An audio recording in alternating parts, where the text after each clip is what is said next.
everyone. What we got going on today is a 1988 Ford dump truck. F350, classified as a cab and chassis. And there's several complaints on this truck. One is transmission pan leaking. He put a whole new pan on it, and now the gasket's leaking. So just assuming, he may have over tightened it or whatever. Another problem is it doesn't want to start. We'll have to investigate that in a few minutes, but I'll take you underneath here and show you what I got going on. Hold on, it's going to get real bumpy here.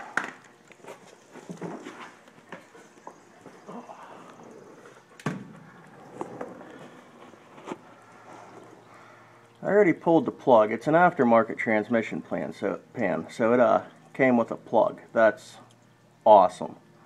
It's so much better than tilting the pan, dumping the fluid out, getting it everywhere. That's a friggin' mess. So we'll go over here to this side, maybe get a better view here. Let's see here, what do we got? See that? Moisture.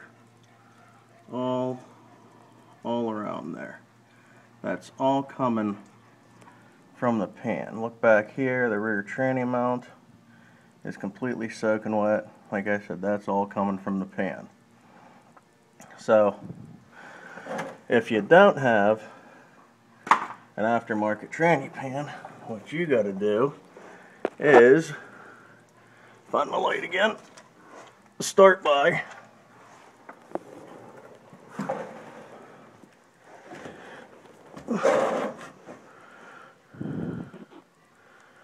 taking out these bolts. Now, depending on whichever way you want to go with it, I always go to the front because the cross member back here always kind of screws you. But you're going to take out the first however many bolts your pan's going to have, but you want to leave the back row in, loosen the first two in front of the back row, take the rest out. I'm not going to take you the whole way around this pan and show you all the bolts, because if you need to see that, you don't need to be working on the vehicle anyhow. Once you get that, the pan will start tilting, and then you slowly loosen these back bolts. So the pan slowly tips forward and starts pouring the fluid out the front of it. And then that's it. You're draining your pan. It's going to leave like a ½ inch of fluid in there. So when you take it out, you still got to be really careful not to spill it all over yourself or your garage floor. Then I'll get some of these bolts taken out, and I'll do a little demonstration of how I would do it if this didn't have a plug to show you guys. And this pan will be out of here, so it'll be a lot. Or this oil, my drain pan will be out of here, so I'll be able to move around under the vehicle a little bit better. So we'll see you guys in a few minutes. Right, back underneath here. You see that? Let's take a look.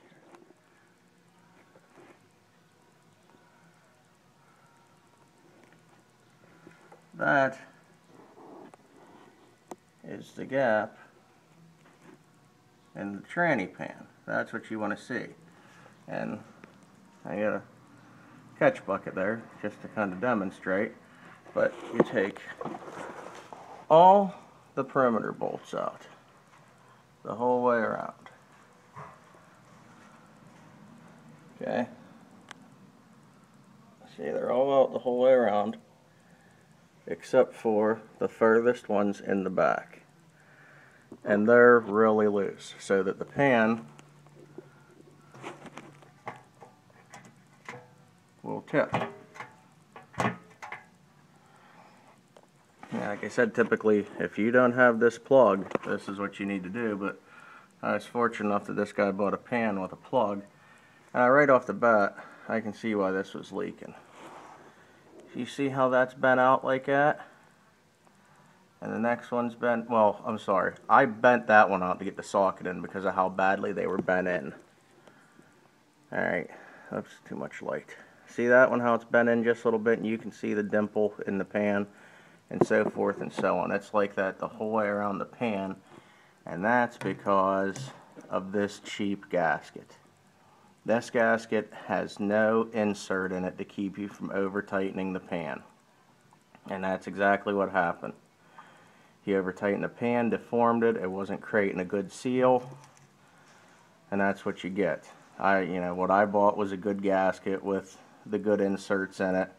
So when I tighten it up, I don't have to worry. I just crank it down. It's not going to over tighten. The bolts bottom out between the pan and the insert on the gasket, and you don't get a leak. Alright, that's what I got for this right now. I'll show you everything when I get her all put back together, and then we'll start on this starting problem.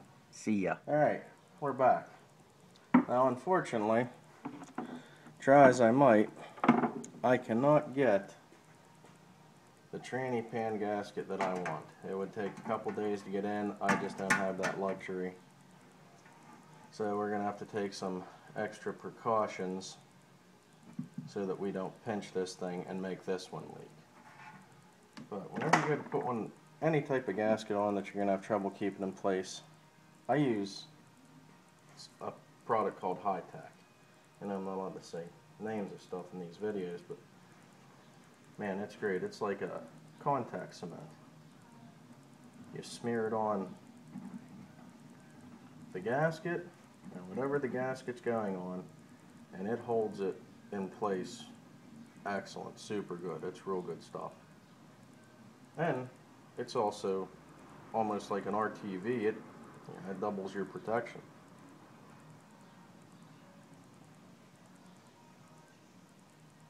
It sticks to everything. Just try not to make a mess. And they make it in a spray bottle too, so for your gaskets you can lay them out on like a sheet of newspaper, spray over them, and then you're done. You don't have to spend 15 minutes smearing this shit everywhere with this brush. And as soon as I get this all smeared up, get the other one all smeared up, I'll show you how it goes together and how nice it is. See you then. Alright. Pan covered.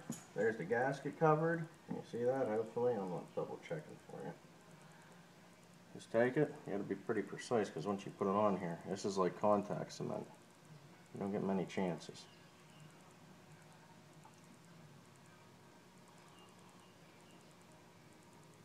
I kind of lay it on. I like to put the gasket on while it's still a little bit wet, so you can move it around. If you put them on while they're both dry and tacky, you're done. You ain't moving shit. You're scraping back off.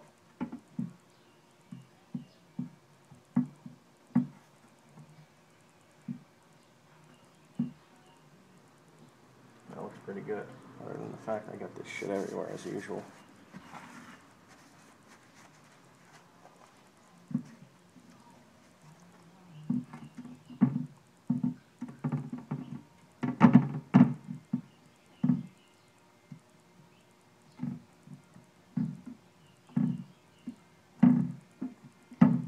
And it's that simple. And what I'll do is I'll put some of this on top of this gasket. I won't put any on the tranny itself because, like I said, this product sticks to itself, not other stuff. It's like contact cement. So you put this on here, and that adds a little bit more of a protection seal. If you put it on this, top of the gasket, and the bottom of the transmission where the pan sits, when you go to take this off, you're going to be scraping that gasket off instead of just pulling it off real nice and easy. So it's up to you. You can do it. I don't recommend it. Alright, and then to put it together, you just repeat the process. I'm not going to change that, and then you fill it up. So, have fun. Thanks for watching. Hey, alright, the tranny pan and everything is all back on. Like I said, I'm not going to show you how to do that. You just do it in the reverse order. What I wanted to show you was one of the easiest ways I've found to actually get transmission fluid back in these transmissions. Let me grab a light here to show you this thing.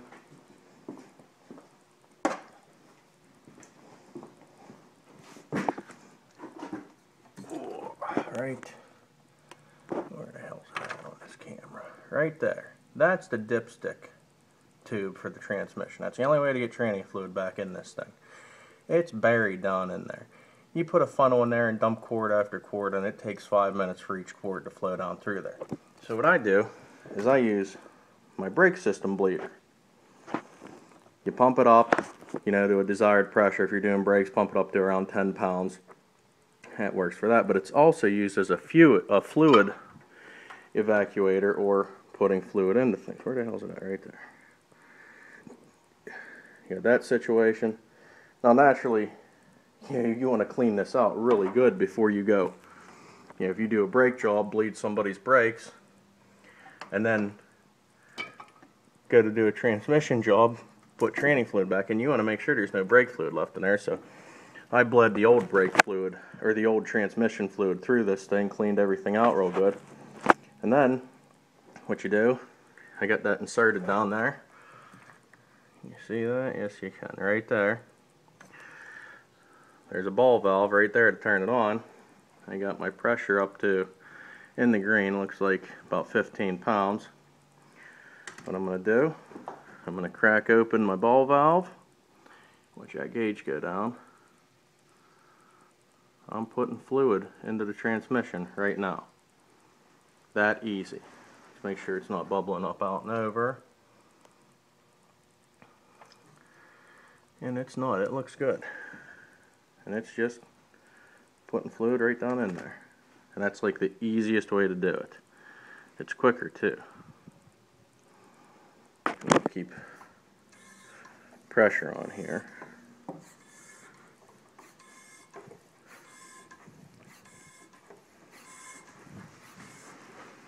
See if you can actually see the fluid level lowering in this. Maybe if I put a light behind it. Oops. To make it easier. You see that fluid level line lowering? No, you can't. I can, but you can't see it on the camera. Alright, that's just something I wanted to show you guys. And that's it. Next thing we'll do is figure out why this thing doesn't want to start. We'll see you in that video. Bye.